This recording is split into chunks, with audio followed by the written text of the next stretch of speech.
नमस्कार शेतकरी मित्रांनो, दौलत सूर्यवंशी आगरी चॅनलमध्ये आपलं स्वागत आहे.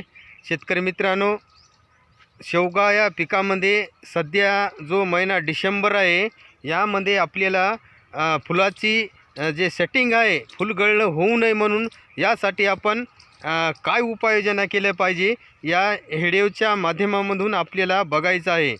तत्पूर्वी जर माझ्या चॅनलवर तुम्ही नवीन असाल तर चॅनलला सबस्क्राईब, लाईक, शेअर करा, कारण माझे असे नवीन नवीन व्हिडिओ तुमच्यापर्यंत पोहोचतील. तर शेतकरी मित्रांनो, आपला जो पहिला प्रश्न आहे, आपल्याला जास्तीत जास्त फुल गळणा होऊ नये म्हणून आपल्याला यासाठी काही उपाययोजना करता येतात ह्या आपण ह्या बघणार आहेत. तोपर्यंत आपल्याला साधारणतः एक पहिला जो उपाय आहे, आपल्या जमिनीमध्ये तुम्ही किती जास्त पाणी देता, तुमच्या जमिनीमध्ये खूप मोठ्या प्रमाणामध्ये पाणी साचून ठेवणारी जमीन आहे का, काळी जमीन असेल तर जास्त दिवस पाणी टिकून ठेवते. हे पाण्याचे जे ताण आहे, हे ताण डिपेंड अपॉन खूप एक महत्त्वाचं आहे फुल सेटिंगमध्ये, कारण यामुळं पाणी जर जास्त झालं असेल तर फुलं हे गळ जास्त होते या थंडीच्या अशा वातावरणामध्ये. आणि जो पिवळा पडून या ठिकाणी जे थंडीमुळं जे हे सध्या दवबिंदू आहेत, यामुळं या ठिकाणी बुरशी येते आणि पाणी जर जास्त झालं असेल तर खालून लवकरात लवकर हे फुलं गळायला सुरुवात होते. त्यासाठी आपल्याला काय करायचं आहे, खाली आपल्याला ड्रेचिंगमध्ये आपल्याला साधारणतः एक 052-34 हे आपल्याला 1 एकरसाठी 5 किलो घ्यायचं आहे. आणि दुसरं त्यामध्ये सल्फर हे आपल्याला 1 किलो घ्यायचं आहे. याचं दोन्हीचं कॉम्बिनेशन करून आपल्याला आपल्या शेवगा या पिकामध्ये आपल्याला ड्रेचिंग करायची आहे, ड्रीपद्वारे द्यायचं आहे. कोणाकडे जर ड्रीपची व्यवस्था नसेल तर आपण साधारणतः हे आळे पद्धतीनं आहेत, या ठिकाणी अशा आळ्यामध्ये सुद्धा तुम्ही करू शकता. आता बघू शकता तुम्ही, या ठिकाणी आपण विशेष म्हणजे ताण दिलेला आहे.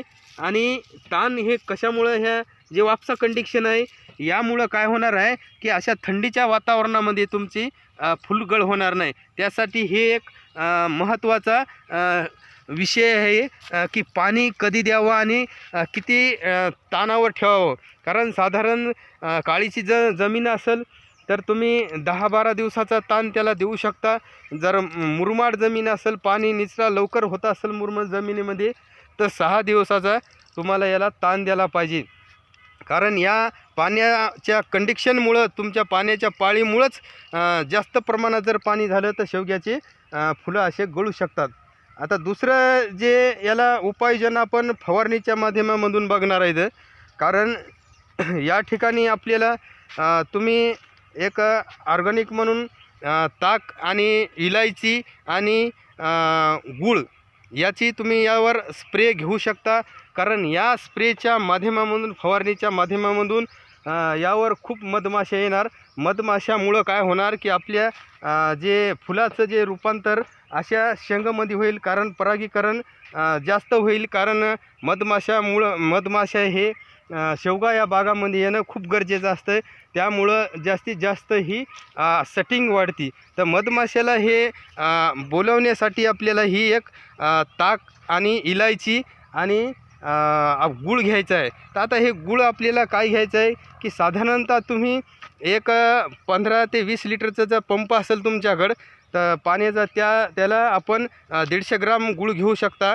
आणि इलायचीचे हे 2-4 म्हणजे सीड ते आपल्याला कुटून घ्यायचे बारीक करून. आणि साधारणतः जे ताक राहिले, ताक हे तुम्ही 1-1.5 लिटर घेऊ शकता. जास्त झालं तरी बी काही प्रॉब्लेम नाही, कारण हे काय ऑर्गॅनिक आहे, याचा काही परिणाम साईड इफेक्ट आपल्या झाडावर होत नाही ऑर्गॅनिक असल्यामुळं. आता हे जे आपण हे कॉम्बिनेशन करून आपल्याला ही यावर फुलावर आपल्या सेटिंगवर ही फवारणी करायची आहे. कारण हे यामुळं मधमाशा हे आमंत्रित होतात. कारण ताक हे ऑर्गॅनिक बुरशीनाशक, यामुळं फुलाची गळ होणार नाही अशा थंडीच्या वातावरणामध्ये. कारण थंडी खूप आहे, यामध्ये दवबिंदू पडत आहे.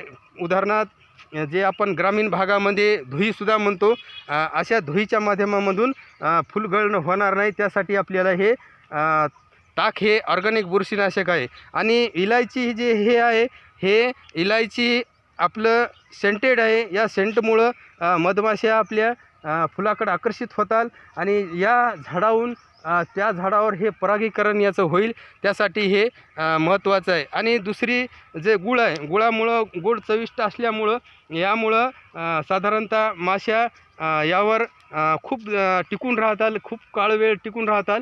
त्यासाठी आपल्यामध्ये मालाची ही सेटिंग या फुलामार्फत माशीमार्फत फुलाचं रूपांतर अशा शेंगामध्ये होईल. त्यासाठी हे एक महत्त्वाचं स्टिप आहे. ही कॉम्बिनेशन फवारणी आहे.